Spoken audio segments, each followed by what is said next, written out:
আসসালামু আলাইকুম এভরিওয়ান। কিছু কি লক্ষ্য করেছেন? এখানে যে ট্রাক্টরটা দেখতেছেন এটা দিয়ে ঘাস কাটা হয়। আবার এ পাশে দেখুন, রাস্তার এ পাশে আবার দেখুন এখানে রাস্তাটা পরিষ্কার করতেছে। এসব কিছুর পিছনে কি রয়েছে বুঝতে পারতেছেন? আগামীকালকে আমাদের এখানে রামাপোসা আসবে, সিরিল রামাপোসা, সাউথ আফ্রিকার প্রেসিডেন্ট।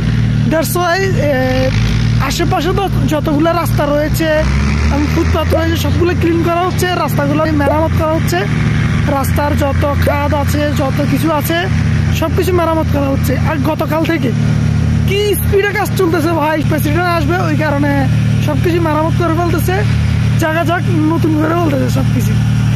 দেখুন মানে পুরো বিশ্বটাই এরকমভাবে চলতেছে। আমি যখন বাংলাদেশে ছিলাম তখন মনে করতাম শুধু আমাদের দেশে এরকম হয়, কিন্তু না, যারা আমরা বাংলাদেশে রয়েছি তারা মনে করি শুধু আমাদের দেশে ক্রাইম আছে, দুর্নীতি আছে, কিন্তু না, বিশ্বের অনেক অনেক দেশে আছে অনেক উচ্চ লেভেলের ক্রাইম চলে, দুর্নীতি চলে। তার মধ্যে একটা হচ্ছে সাউথ আফ্রিকা।